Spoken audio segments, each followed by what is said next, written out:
What happens when two allied NASCAR teams collide and the cameras catch every second of it? On Sunday, May 10, at Watkins Glen International, the Go Bowling at the Glen delivered more drama off the track than on it. Fox and FS1 cameras captured Bubba Wallace confronting Christopher Bell near Victory Lane on pit road after a chaotic afternoon that included late race contact, strategy breakdowns, and mounting frustration for both drivers.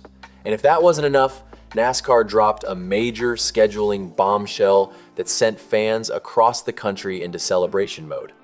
If you enjoy this kind of NASCAR coverage, hit that subscribe button and smash the like button. It helps more fans find this channel. Now, let's get into it. After the checkered flag fell with Shane van Gisbergen taking the win, Wallace was seen speaking emotionally with Bell beside their cars on pit road. Wallace made several hand gestures during the exchange, while Bell remained calm throughout the conversation.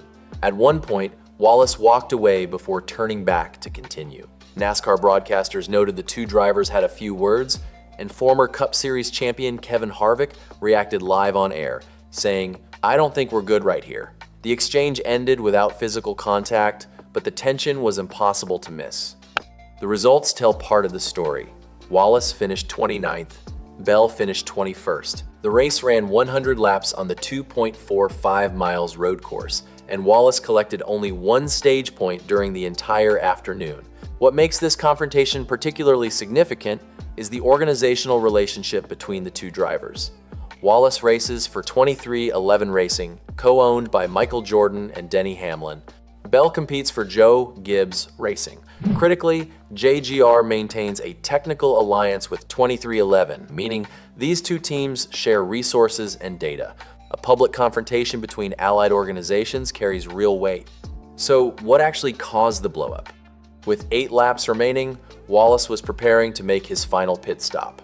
Bell received radio communication that the number 23 car was heading to pit lane. Bell already had momentum and pulled alongside Wallace entering the section.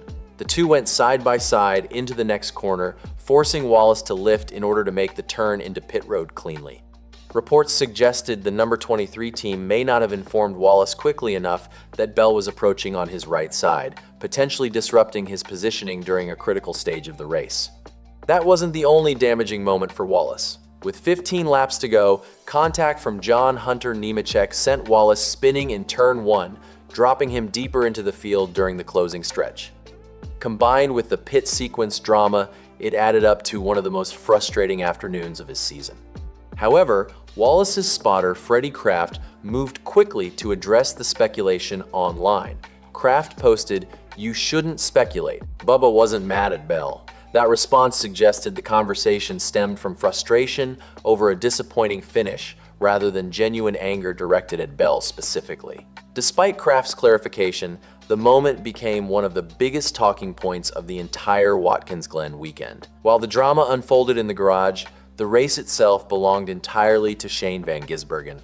SVG charged from outside the top 20 late in the event, passed Ty Gibbs with 8 laps remaining, and pulled away for the victory. Michael McDowell finished second and openly admitted that the field is still chasing SVG's pace through the bus stop section at Watkins Glen. SVG has now captured 6 of the last 7 NASCAR road course events.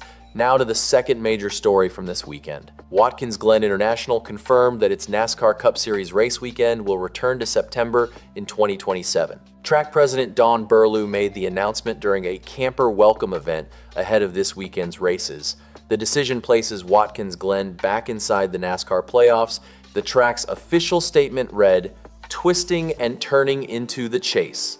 We'll welcome all of you back to Watkins Glen in September 2027 for next year's NASCAR race weekend." Fans had been vocal about the 2026 May date since the schedule was first released. Concerns centered on cold temperatures, rain, mud, and possible frost in upstate New York during early May.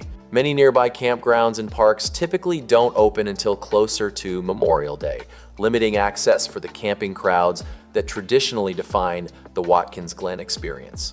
Fan reaction spread rapidly online and became one of the biggest scheduling debates in recent NASCAR history. Watkins Glen International has hosted NASCAR racing since 1957 and remains one of the sport's most recognized road courses. The 2.45 miles track features significant elevation changes, fast corners, and heavy braking zones that consistently produce close racing and dramatic finishes. Road course specialists like Shane van Gisbergen and Chase Elliott stand to benefit significantly from the track's return to the postseason. Two massive stories define the Watkins Glen weekend, one on the track between Allied teammates, one off it between NASCAR and its fan base. The Wallace-Bell confrontation exposed the pressure that builds inside even Allied organizations during a long season. The schedule reversal demonstrated that fan reaction carries real influence over how NASCAR shapes its calendar. With SVG capturing 6 of the last 7 road course wins and the playoff picture tightening, the stakes across the entire Cup Series continue to rise heading into the summer stretch.